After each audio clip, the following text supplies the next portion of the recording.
نبی پاک علیہ الصلوۃ والسلام سے ہم سب کو بے انتہا محبت ہے، اور یہ ایمان کی جان ہے۔ نبی پاک سے محبت نہیں تو ایمان بھی کمپلیٹ نہیں ہوتا۔ اور جب نبی پاک علیہ الصلوۃ والسلام کو تکلیف پہنچے یا نبی پاک علیہ الصلوۃ والسلام کو کسی طرح کی کوئی ایذا پہنچے تو یقیناً جب امتی اس کو پڑھتا ہے، سنتا ہے، تو دل پر بھی تکلیف ہوتی ہے۔ ایک ایسا ہی واقعہ جس میں ہمارے آقا علیہ الصلوۃ والسلام کو تکلیف پہنچائی گئی، نبی پاک علیہ الصلوۃ والسلام پر جادو کیا گیا۔ ناظرین، آج یہ واقعہ ہم سنیں گے اور یہ قرآنی واقعہ ہے، اور اس کے ذریعے بہت ساری باتیں بھی سنیں گے۔ جادو کے بارے میں بڑے مسکنسیپشن ہیں لوگوں کے ذہنوں میں، اور سمجھتے ہیں کہ جادو کا توڑ کرنے کے لیے بڑے عجیب و غریب عمل کرنے پڑیں گے، بڑے گناہوں والے کام کرنے پڑیں گے، اللہ کی ناراضگی والے کام بھی لوگ کرنے کے لیے تیار ہو جاتے ہیں، حرام اور ناجائز کام کرنے کے لیے تیار ہو جاتے ہیں، اور سمجھتے ہیں کہ اس سے جادو سے بچا جا سکے گا۔ البتہ جادو کروانے کے لیے بھی لوگ بڑے ہی ناجائز اور حرام کام کرتے ہیں جو کہ جہنم میں لے جانے والے کام ہوتے ہیں۔ اللہ مجھے اور آپ کو ہمیشہ جادو ٹونے آصف سے محفوظ رکھے، ہر قسم کی بلاؤں سے محفوظ رکھے، اور آج قرآن کے ذریعے سمجھیں گے کہ جادو کا علاج کیا ہے، جادو ہو جائے تو بچا کیسے جا سکتا ہے، اور نبی پاک علیہ الصلوۃ والسلام پر جب جادو ہوا تھا، جادو کرنے کی کوشش کی گئی تھی، اس کا نتیجہ کیا نکلا۔ ناظرین، توجہ کے ساتھ آپ نے سلسلے میں شامل رہنا ہے۔ روایت یہ ہے کہ لبید بن عاصم یہودی اور اس کی بیٹیوں نے نبی پاک علیہ الصلوۃ والسلام پر جادو کر دیا، جس کا اثر پیارے آقا علیہ الصلوۃ والسلام کے جسم پر نمودار ہوا۔ طبیعت شریف جو ہے وہ کچھ ناساز ہونے لگی، آپ کے قلب، آپ کی عقل مبارک اور آپ کے اعتقادات پر کوئی اثر نہ ہوا، صحت مبارک پر تھوڑا سا اثر ہوا۔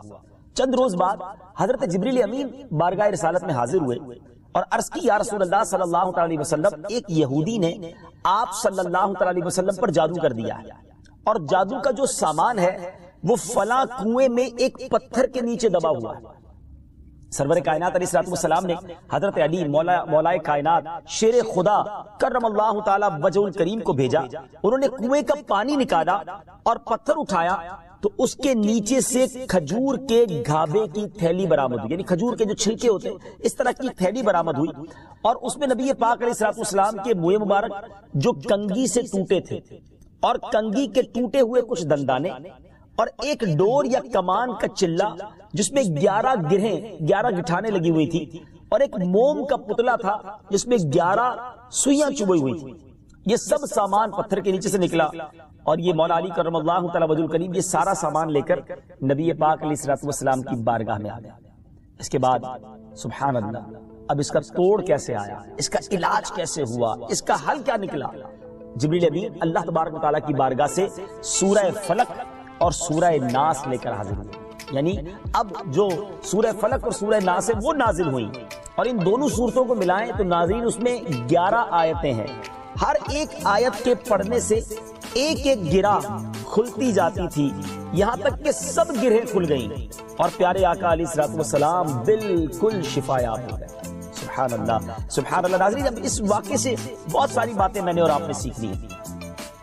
پہلی بات یہ ہے کہ یہ بخاری شریف میں ہے کہ پیارے آقا علیہ الصلوۃ والسلام جب بستر شریف پر تشریف لاتے تو اپنے دونوں ہاتھوں پر دم کرتے، اور اپنے سر سے پاؤں تک پورے جسم پر اپنے ہاتھوں کو پھرایا کرتے، جہاں تک دست مبارک پہنچ سکتے یہ عمل 3 مرتبہ فرماتے، یعنی نبی پاک علیہ الصلوۃ والسلام ان دونوں صورتوں کا اپنے اوپر بھی دم کیا کرتے۔ اور ایک اور جگہ پر بھی یہ ہے، حدیث عائشہ رضی اللہ تعالیٰ عنہا میں ہے کہ جب نبی پاک علیہ الصلوۃ والسلام کے گھر والوں میں سے کوئی بیمار ہوتا تو آپ علیہ الصلوۃ والسلام ان دونوں صورتوں کو پڑھ کر اس پر دم فرمایا کرتے تھے۔ تو یہ نبی پاک کے معمول میں تھا۔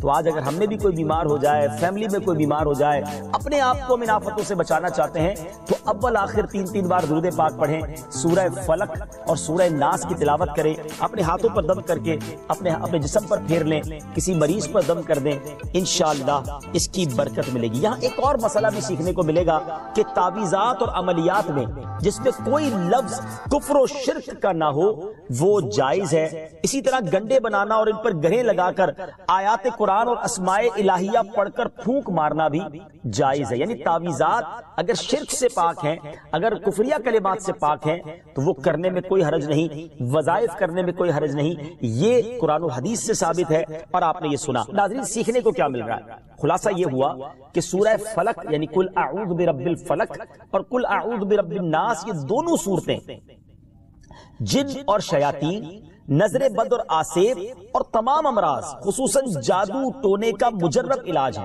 ان کو لکھ کر تعویذ بنائیں، گلے میں پہنائیں اور ان کو بار بار پڑھ کر مریض پر دم کریں اور کھانے اور پانی اور دواؤں پر پڑھ کر پھونک دیں اور پھر مریض کو کھانا وغیرہ کھلائیں۔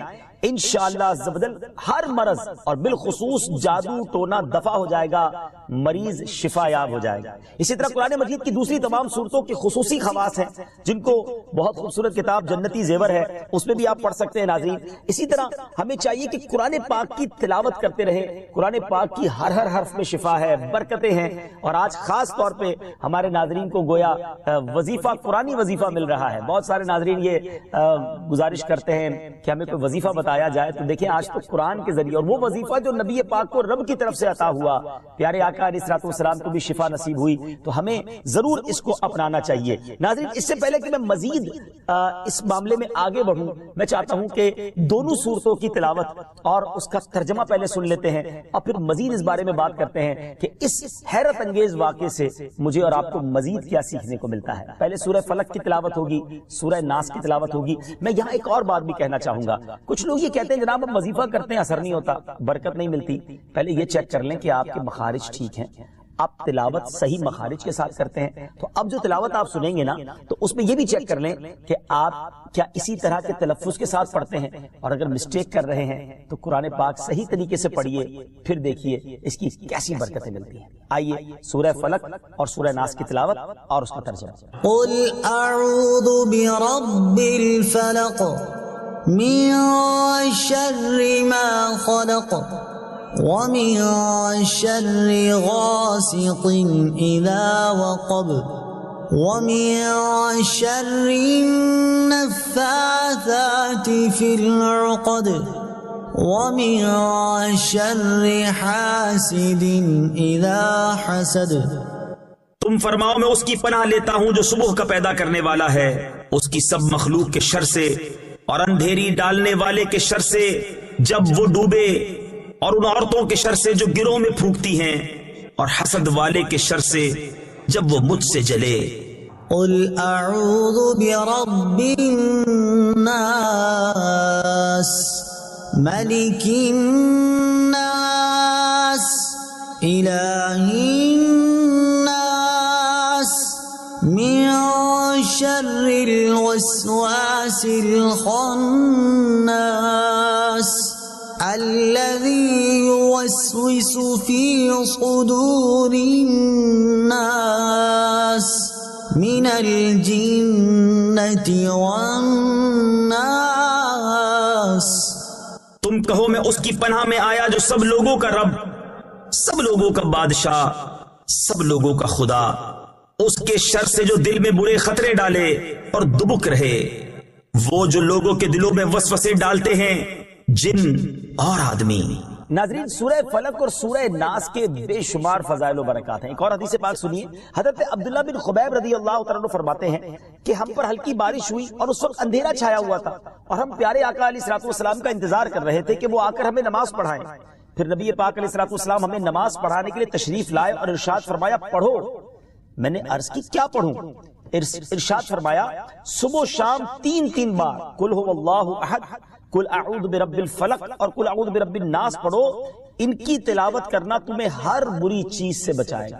چلیں ایک اور وظیفہ مل گیا، سورہ اخلاص کو بھی شامل کر لیں تو صبح و شام پڑھیں تو انشاءاللہ بری آفتوں سے، مصیبتوں سے، جادو ٹونے سے، آسیب سے، ان طرح کی بلاؤں سے انشاءاللہ محفوظ رہیں گے۔ ناظرین یہاں کچھ مسائل بھی سیکھ لیتے ہیں۔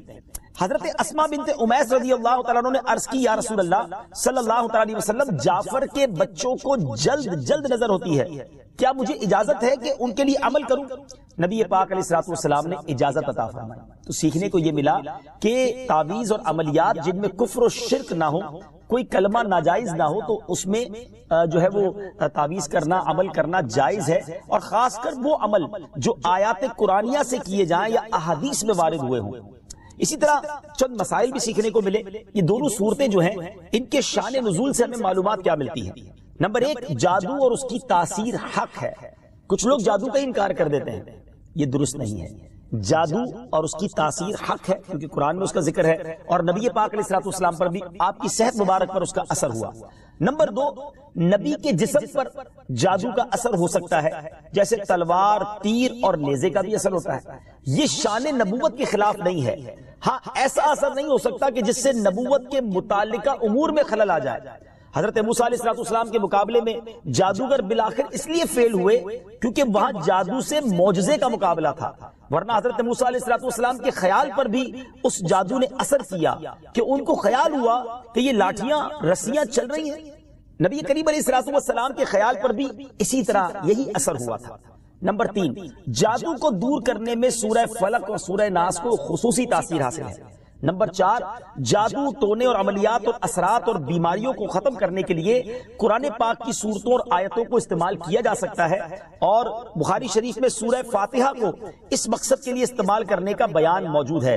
تو سورہ فاتحہ کو سورہ شفا بھی کہا جاتا ہے، تو یہ بھی شفا کے لیے بڑا مجرب اور بڑا پیارا وظیفہ ہے۔ ناظرین، یہ چند باتیں تو ہم نے اس واقعے کے متعلق سیکھی، سورہ فلق اور سورہ ناس کے کچھ فضائل بھی سنے۔ میں یہاں ایک اور بات بھی کرنا چاہتا ہوں کہ آج کل پرابلم یہ ہو گیا ہے کہ اتنے عاملین آ گئے ہیں، اتنے عمل کرنے والے لوگ آ گئے ہیں، اتنے بورڈ ہمارے شہروں اور وطن میں لگ جاتے ہیں کہ ایسا لگتا ہے ہر دوسرے آدمی پہ جن ہے یا اس پہ جادو ہو گیا ہے۔